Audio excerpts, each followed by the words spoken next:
What? Yes, it's not a good bed from the year. How to go I don't think you expected it not to. I don't care. I'll get my wife. You get all this kid. All the guys that he goes never. She wanted that. Silly. That and that. Oh, you got a game for it? It's a you have to take it home. This is the thing you have to use on his TV. You know what? Right. I think I don't care if they're all closed, as long as I get that. Bobby, that's it. Those are your gifts this year. Yeah. I don't care about the clothes. The clothes are all right. Alright everybody, some of you probably already saw the teaser and you probably have seen, glimpses of this area of Christmas Central in other videos like me putting up the tree and stuff. But I wanted to take some time to actually talk about what's here, because what's here is obviously very historically significant to me. And that is, of course, the Sega Dreamcast, Sonic Adventure. The original disc is in there. It's actually so scratched I can't even play it, so I had no problem putting it out here since I'm not going to play it. It may as well be a decoration. And then the light-up Sega sign, which you can't really see here because I'm not turning it on for the video so that you can actually see, because otherwise it would just be this bright blue neon light throughout most of the video. And this obviously is unique to this Christmas Central. This was something I was very excited about setting up. I call it the Sega Corner. It's obviously an homage to my favorite gaming company, Sega. But also it's, in memory of the 1999 Christmas season. I even have a write-up up on the wall here.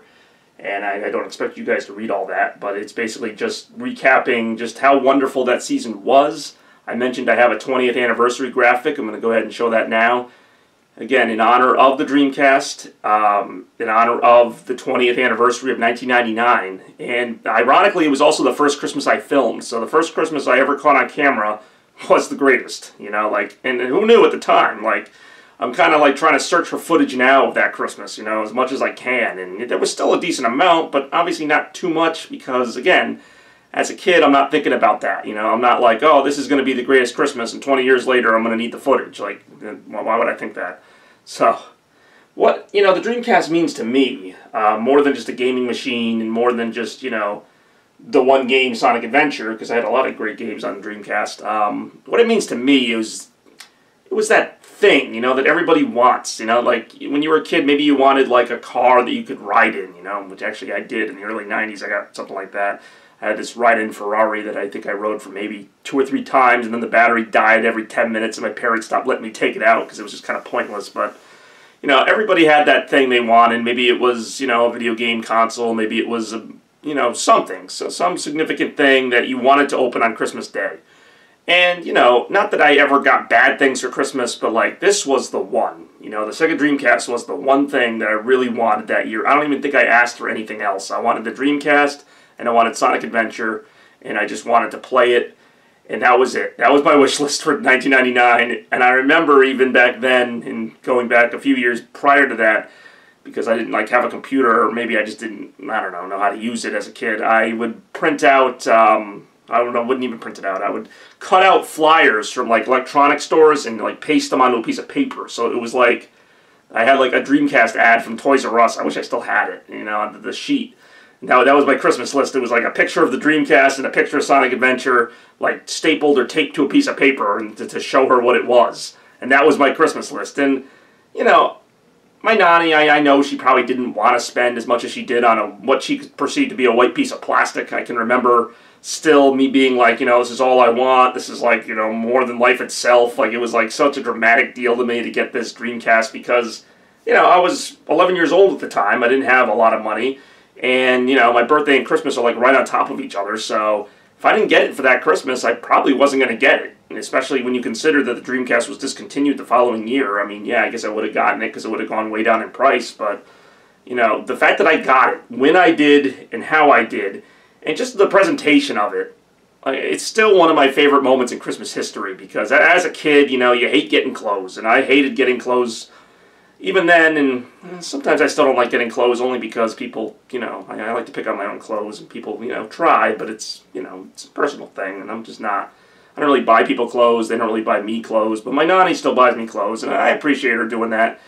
But again, as a kid, you're not exactly grateful, and so there's like these funny images from Christmas '99 of me being like, oh geez, you know, this isn't the Dreamcast, and just kind of like this building anticipation of, am I going to get it? Am I going to get it? Like, that's all I cared about.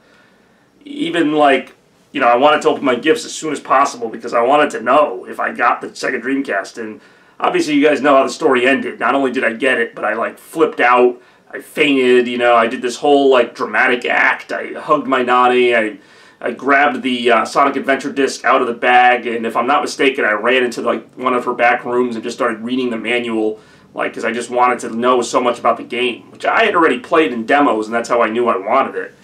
But, you know, to actually get it, and even that night afterwards, after we left Nani's, you know, setting up with my dad and playing through Emerald Coast and Sonic Adventure.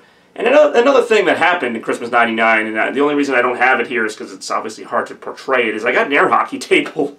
That morning, you know, there was this huge box by the piano, and I opened it. It was an air hockey table, because my dad and I always like to play air hockey against each other. So that was like, there was like this father-son bonding moment, and really a lot happened that day. Like, you know, from morning to afternoon to night, it was like, I played air hockey in the morning, in the afternoon with my dad. We went over Nani's, I got the Dreamcast.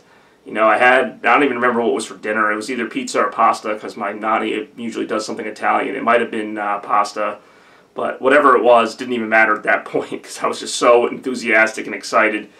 And, you know, I still can remember, you know, just because I always love the feeling of, you know, not that I want Christmas to be over, but I like that feeling toward the end of the night, you know, we're leaving Nani's, and I'm like, wow, like, I actually got the Dreamcast, and like that whole ride home, just wanting to set it up, and then playing it at night. I know I'm kind of repeating myself, but like that was my Christmas in 1999, and there have been very few like it. You know, nothing's ever topped it.